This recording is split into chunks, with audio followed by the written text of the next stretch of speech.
taking three. Going for the St. Louis now. Oh no! Son of a bitch. You get your two? Yeah. Welcome back to the channel, everyone. Thotgor here, of course, and today we're going to take another look at some ranked battles. Yes, so I was playing ranked battles most of the day yesterday. I'm trying to get to rank 5. I really want that red triple star flag, and then obviously once I get that, I'm going to want the Jolly Roger, but whatever, whatever, one flag at a time here. Right now I'm at level 6. But when I started playing yesterday, I was at level 8. If you recall, I had made it to 7, but then because of some crazy games, bad games I had, went back to 8 and had to fight my way back up to 6. So I'm currently sitting at 6 still. But these were just, today's video has 2 clips, and we'll take a look at 2 different battles that I had while I was doing that, and some of the great results and great teamwork that came from that as well. So this was great. You can see here we are on North. And the team is going to be going towards the A cap point here. I was a little concerned about this. I just find it weird on this side going for A. I have a hard time playing it as a cruiser because basically I find what I end up doing is strafing back and forth between the 2 islands at A, right? Because A is kind of like a channel. We can see it here now. It kind of looks like a channel. I end up strafing back and forth between the islands and, trying to hit any targets that I may come across or am in range of. And that's generally what I do, but it's not the best strategy, I don't find. I just find it risky. Especially right now, you'll notice that, I'm really only in range of some of the cruisers, but the battleships in the background, they can shoot at me without any difficulty at all. And I'm giving them a pretty nice broadside, and it results in the potential for taking early damage, and it really sucks when it happens. So that's sort of why I don't like doing this, but I'm a team player, so if the team decides to go in A, then I'm going to do what I know and how I know, what I know to do best, and that is this whole strafing between the islands. So you can kind of, go and then I circle around using the island and its cover here, and come back out waiting for my guns to come around and then try to do it again basically.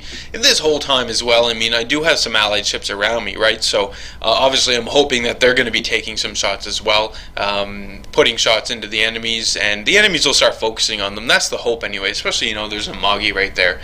I didn't really mean to run into that guy, but it wasn't too bad, I suppose. I do have high explosive loaded, so I'm going to empty the barrels here of the high explosive after the destroyer that came up, and now try and get some armor piercing into some of these cruisers. That was the plan. And I always struggle with this as well, frankly, because I really want to shoot the destroyers, but I hate firing high explosive at the cruisers because I know I can be doing a whole lot more damage if I were to be firing armor piercing. Sometimes when you're hunting destroyers, though, you don't even want to switch over because you just need to have the high explosive loaded and ready to go at a moment's notice, right? So yeah, it can be a bit of a juggle there. We've got an enemy ship behind this island over here. I'm pretty sure it's an Atlanta. That Atlanta, oh man, he's gonna get his. Don't worry about it. He's going to get his in the end here. So torpedoes are on their way in, and obviously I don't want to hit the torpedoes, so I'm immediately going to start taking maneuvers to get myself away from them. They did come from Hatsuaru, I believe. So they have a 10-kilometer range, so I'm going to need to really avoid those. And in fact, I cut throttle altogether and just turn away from it. It was still fairly close. If I wouldn't have cut throttle, I would have just ran into that torpedo, and that would have been catastrophic. There's the enemy destroyer over there, so put some shots into him. I think those are armor piercing, but now I'm loading up high explosive just to get ready for the enemy destroyers out there. And there are some enemy battleships, out there. I know that's an Oba right now, and it pains me, or not an Oba, sorry, an Atago, and it actually pains me to shoot high explosive at that Atago, because I could just be doing so much more, and there's no Mogami in the background, right? I could be doing that as well, but I'm just not willing to change over and risk it when I've got this destroyer to deal with as well. Plus, there's a battleship, the Imagi has come out, and I would rather fire high explosive into the Imagi than the armor piercing, especially at this range and with the amount of allies I have around me, because we'll be able to really light that guy on fire. There's the Atlanta over there, so you can see his whole strategy was basically to stop and hide behind that island stationary the whole time while shooting over it at us. And you can see how well that's working for him as well. Considering my team is capping both the caps, and the enemy team has lost a ship already. The Amagi apparently is making a death charge here through the center. They did take out our destroyer, who did get us, who was capping the A cap point for us, so that is unfortunate, but we still are capping B unopposed, so that's not too big of a deal. Now I want to maneuver around here. I don't want to get hit by the Amagi, but I also don't want to ground myself, so you got to be really careful, especially when you're in these tight situations. And if you have your auto collision avoidance system on, we'll call it. I do have it on my ship because frankly it does save me sometimes, and I'd rather have it save me once out of a million times than not save me that one time I need it. And I know it does fuck me over. It fucks me over all the time as well, but that being said, I still keep it on there. So the Amagi's coming around now, right? You can see him here as well. So I'm going to try and line up some torpedoes on this guy, hoping that he continues along the same course, and that I can turn fast enough to get my torpedoes launched before they run into that island there. You can see it's fairly close, and it does look like I'm lagging behind him. If only I would have waited maybe 30 seconds more, those torpedoes would have actually been a whole lot more meaningful. But it doesn't matter. Again, I'll redeem myself. And you can see as well, didn't matter in the end anyway, because the Amagi didn't make it up the channel. I mean, our battleship was right there to greet him and took care of him. So that was awesome. And I'm not sure what the Amagi was thinking, frankly. So you can see, I mean, we do have the B cap point. No one has A. I'm trying to get in here to get A, because in terms of what I know is around, I know that there's at least one destroyer, but I suspect two. And I also know that there's the Atlanta. He's still over there camping out, right? And I'd be prepared to see maybe a battleship come over here as well. Maybe. Like that. Well, no, that's an Otago. So the Otago as well is here now. And again, I had to fire high explosive into him. But you can see I'm loading up my armor piercing because I'm hoping that the destroyer will stay on the other side of those islands so that I can get some nice shots into the Otago and maybe even that Atlanta. That is the hope that I have right now. The Otago is not dumb. This driver was not dumb. And see how he's coming straight on me straight at me like this? My armor piercing really, truthfully and honestly, is not going to be that effective going into him like that. Most of it will bounce off the turrets, like the faceplate of its turrets and whatnot, just ricochet around, so it's not going to do a whole lot of damage. When you're faced with that situation, your high explosive is the best alternative, because then it will start setting fires. But as soon as the Otago turns and presents any sort of the side of his vessel, I am able to penetrate him pretty decently as well. So, you know, you got to kind of pick your battles here, what you're going to do. There is a Nagato in the background, and I do manage to hit one torpedo onto the Otago, so that's not too bad. I am firing high explosive now, though, because I fully expected the Otago to die in the torpedo strike, but not to be. Unfortunately, though, fortunately, yes, I do end up torping the Otago, or the Nagato, so that was amazing. First kill, and I managed to get high caliber out of it as well, so that's not too bad. Did ground myself here, that wasn't too great, but while all that was going on, got some salvos out of the Otago, and the Otago's gone as well, so that's 2 kills for me now. Fantastic. We still have, you know, definite hold of B, and A we're still sort of fighting out over. We still have some enemy ships around, only 2 of them now. There is the destroyer, 1 destroyer left, and there is that Atlanta. Yeah, the Atlanta that stayed behind those islands the whole time. That guy, he's still alive, and he's still over there. We can see him, or no, rather, we can see the destroyer there. And I really wanted to get this destroyer, obviously. I mean, obvious reasons. But it's fairly hard to actually approach a destroyer like this, I find, because he knows that I'm going to have to turn and come into this channel over here, and I'm so afraid of actually picking up torpedoes. It's just crazy, and I don't necessarily want to use my acoustic ability right now. I'd rather save that for when I'm closer to the destroyer, and you know, shit might go down real close there, and I want to be able to see it as it happens. I do know, fortunately though, that the destroyer did launch all of his torpedoes, so I know that he's reloading now, so that's fantastic. I really didn't want my ally to get hit and to die in this whole torpedo strike here, and it was really close. Yeah, he managed to dodge that. That was amazing, wasn't it? I mean, I managed to dodge my torpedoes as well, but yeah, I had some pretty good maneuver time there, so it wasn't too bad. But luckily my ally, he got clear though, so that was great. So moving in, and I mean, this is the time when I start expecting to see the destroyer come around just out of anywhere, right, and shoot torpedoes at me point blank. So this is why I wanted to keep my acoustic ability for right now. Once I get closer to the channel there on the port side that's coming up, I'm really going to want to use it then.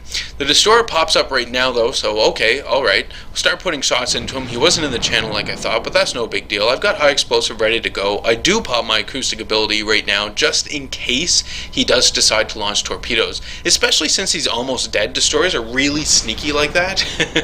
I know, because I play them all the time. Yeah, see, he did manage to launch a full spread of torpedoes, so because I was able to see them, no big deal at all, able to avoid them altogether. Now, I do know that the Atlanta is actually no longer behind this island. He moved up a little, a tiny bit, and he's in this channel over here, so I know exactly where he is. He's in Atlanta, so my armor piercing is loaded, ready to go. There he is there, and no surprise, he's not moving at all. I don't have much health though, right? And I'm going to make a few mistakes here, but I do get lucky with this dueling it out here with the Atlanta. So, I mean, I'm constricted in where I can go. I should have stayed and kept going straight on at him, but I chose to go down the port side, down that channel, to line up for my torpedoes, and that exposed my broadside. And at this close range, I mean, that Atlanta, he has armor piercing loaded, he's able to do some really good damage. I mean, look at him, he's just plummeting it there, putting the shells into me. Managed to Confederate there, so that's not too bad, and the Atlanta took me out. But my torpedoes are still in play. Yes. Not too shabby at all, and I finished with 4 kills. So this was one of the victories I had in the quest to get to rank 6, actually. So this wasn't too bad at all in terms of victory overall, right? 344,000 credits, 3,700 experience. It's but a flesh wound, high caliber, and Confederate. So that's not too bad at all. And over 2,000 experience in a ranked battle. Pretty phenomenal indeed, if you ask me. I mean, I was most happy with the victory, obviously, because it's a ranked battle, but as well the credits that were earned, because that was quite a bit. Here we go. This is the second battle I had.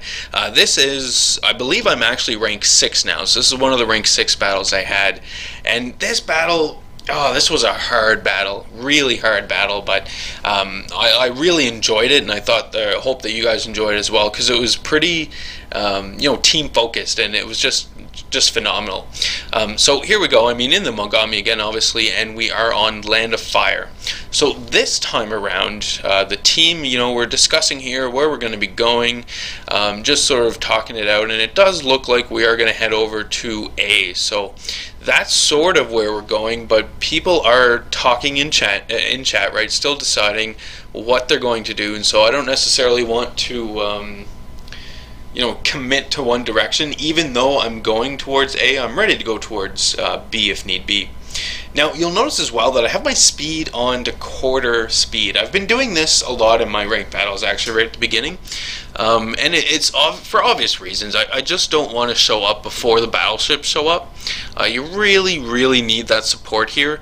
And so by going quarter speed, that's about 25, 26 knots for me in the Mogami. I'm able to let the battleships get a little ahead of me, and then I can put it up to full speed. And by the time we get to where we're going, I have them with me, and I'm able to cover them, and they're able to cover me, right? Especially in ranked battles, you really don't want to have a rogue destroyer come up and just torpedo one of your battleships. That would be awful for everyone involved, well, except for the rogue destroyer, obviously, but I just don't want that to happen. So I have been cutting speed, especially here at the beginning. Yeah, I would recommend doing it. I don't do it in in random battles, to be totally honest with you. I don't. I've tried it before and I didn't like it. But in ranked battles, it definitely has merit, and I would definitely I would recommend that you guys consider it if you're not doing it already, obviously. So you can see the team is starting to cap A, and the enemy team rather, is starting to cap B. We do have some destroyers lurking in and around B, but it wasn't, I liked it because it wasn't the case of, just one destroyer going in there and saying, I'm going to take this point and then run away if necessary, but then never actually run away and end up dying. It wasn't a case of that, so that was nice, just to have both destroyers sort of working together, taking that A point for us. In the meantime, I mean, I'm still moving up with my allies here, and we've got some enemy ships starting to pop up as well. well, and just taking a look at them. Obviously they're well out of my range, but just taking a look at them to be aware of, what's coming, sizing up maybe what's the best ammo that I should be using, and all that lovely stuff that you do when before you start firing at the enemy. So we've got an enemy cruiser coming up here as well, so put some shots into this guy, just see how his day is going, try and do a bit of damage. But he cuts his speed. I didn't see it at all, and it always confuses me, and I know that that's the whole strategy here, when you cut your speed and start reversing and stuff like that, but it just confuses me to see people do it, not because they're doing it and because I'm struggling to hit them, but I just don't understand why they're doing it. I can understand it in a destroyer, obviously, but in cruisers and battleships, I don't necessarily see the need to do that, especially in this early game. I mean, if it's late game and I don't know, there's 1 or 2 enemy ships remaining and your battleship just wants to cut speeds, sit there and shoot the enemy ship, well, yeah, I can understand that. But in this beginning, opening stage, I just don't get it. I mean, you can see, well, we're not looking at that enemy cruiser right now, but when he comes back, he took a big hit, and no surprise there, I took a big hit as well, god damn it. But he took a big hit and is down almost to half health. So you can see in that one salvo that I took, I am down to almost, less than half health there. There's the same enemy cruiser. It was an Thotgor, and of course, he gets the option of repairing any damage done to him with his heal ability. I don't have that option in the the Mogami, which is unfortunate. It doesn't take away from the Mogami, though. I still like the Mogami better. I still think it's a better ship, but we still have that Thotgor over there, and he was confusing me. I mean, this is the whole reason I think why I took so much damage so early on, because I was trying to figure out what the hell that guy was doing, and I spent too much time trying to figure out what he was doing, and took a lot of damage without realizing that, I'm probably completely out of position. Anyway, pick myself up again, and I start maneuvering around like I should be doing, and now this Thotgor is kind of out in the open, so I'm going to start putting shots into him, and I've already got my armor piercing loaded up and ready to go, so that's fantastic as well. So just waiting, letting that guy come in around, coming out of his turn a little more, and then just start putting the shots into him. One of my allies takes him out, and he just gets blown up. That was awesome. Something you want to do as well, when you'll notice that an enemy is turning and you have a really good shot at him, let him turn into exposing his broadside to you and then take your shot. It'll be much more effective than if you just take the first shot you have, which might not be the best shot to get a nice citadel hit on him as well. So looking around the map, you can see as well that some enemies are trying to make a push beyond the point that they have, the B point. And in terms of my allies, the majority of us are staying on our side over by A, but you do see a destroyer down there in the south, friendly destroyer down there, kind of getting in position to harass them. And and that is an awesome thing to do, because it is, especially with the increases to the American torpedo ranges, you can do this with your Japanese and your American destroyers now. And later tier Russian destroyers can almost do it as well, so it's pretty great. This guy is just coming around this little headland here, and I've already got torpedoes on the way for him, so I'm hoping that those will end up hitting him, but they weren't aimed as well as maybe they should have been. In the meantime, though, I am taking a bunch of damage from ships that are off my bow, and I'm not really concerning myself with them right now, which is probably not the best thing for me. So you can see a lot of hits coming in, a lot of shells coming in as well, and I take more damage, and now I'm down to not very much health at all. You can see my ship is all battered up, but alright, I say, we're going to have to start playing it safe here. Eventually I'm going to have to smarten up. So playing it safe now, more or less. And what my whole plan here is going to be using this island that I've got behind me as my cover. Yes, this island is going to save me, and I'm just going to maybe circle around in behind it, just not exposing myself to no more enemy fire. You can see, I really didn't play this one too great, and it was the team, in fact, that was playing this one really good.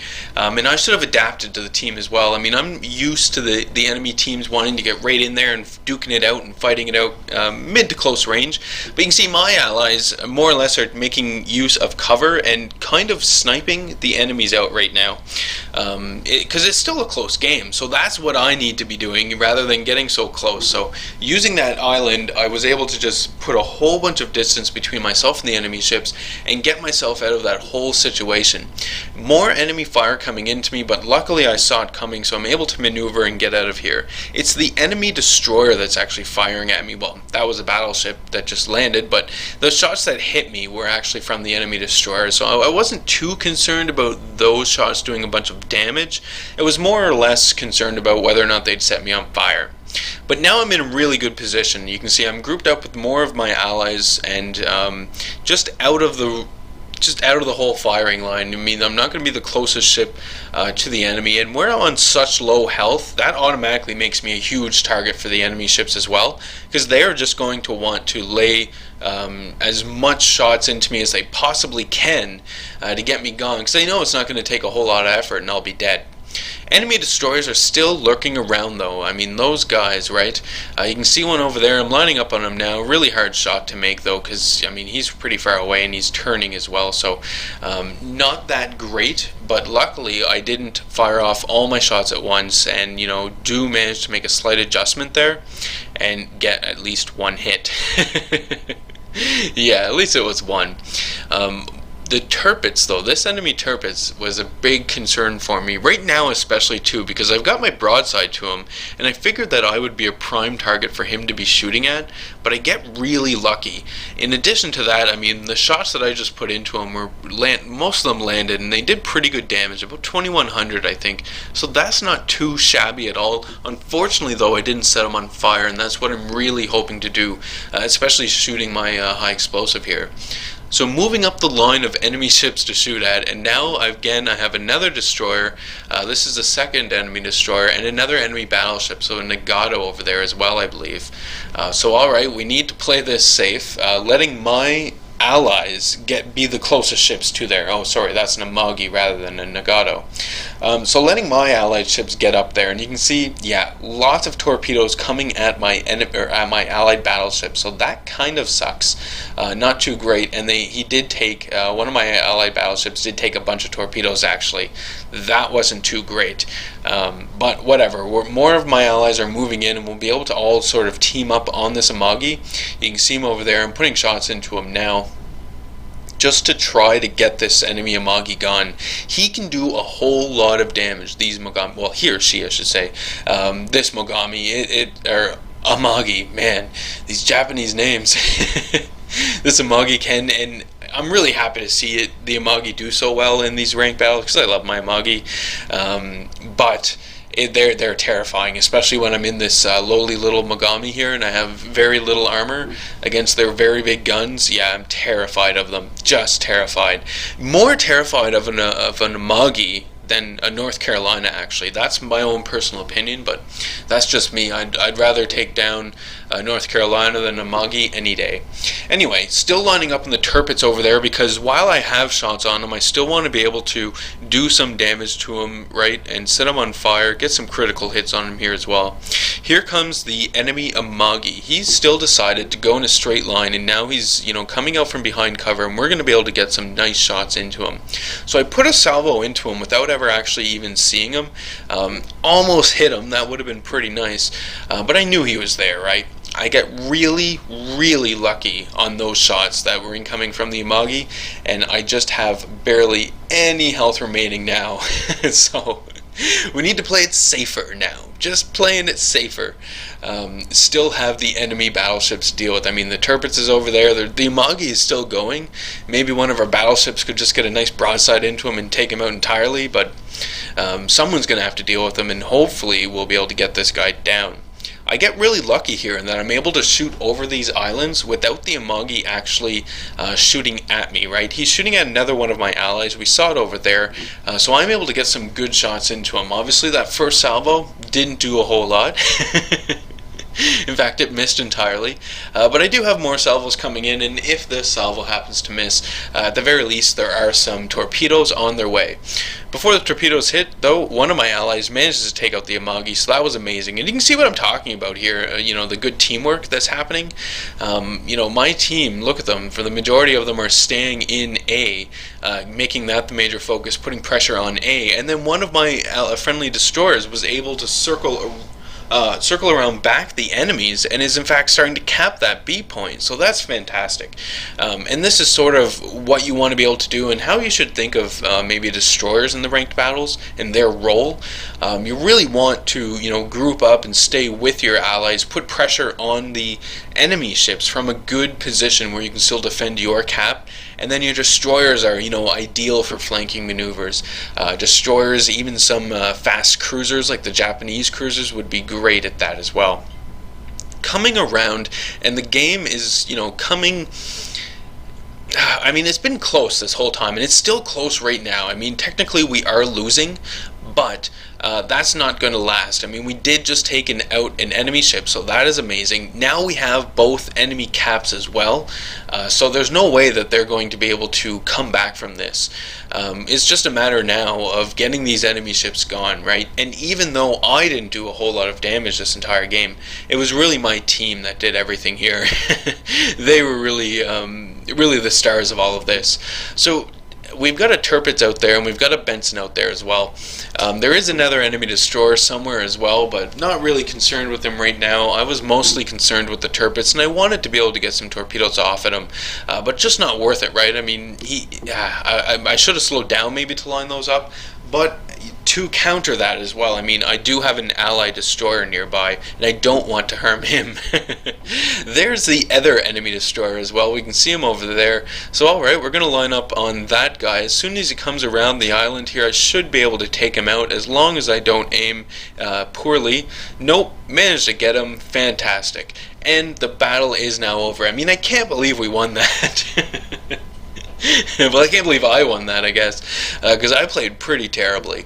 But anyway, the teamwork in that battle was something else. And you can see I managed to finish it off there with 2 stars into rank 6. Overall, I mean, 1,600 experience, 130,000 credits. More importantly, though, the teamwork. So we'll take a look at the overall scores here. And I mean, almost everyone had over 1,000 experience. So that wasn't too bad at all. Very nice to see as well. At least I did make some money. And the experience is always bonus. I mean, I don't really need the experience, but it's always there anyway. So hope you guys did enjoy today's video, taking a look at these ranked battles, getting more suggestions about ranked, and as well taking a look at the how the play style changes as you start working your way up to these higher ranks as well. As always, leave any comments you have for me in the comment section below. Love reading those comments and responding back to them. Hit the old like button if you liked today's video as well, and if you are not a subscriber, please do hit subscribe. As always, folks, I do hope you enjoy the rest of your day.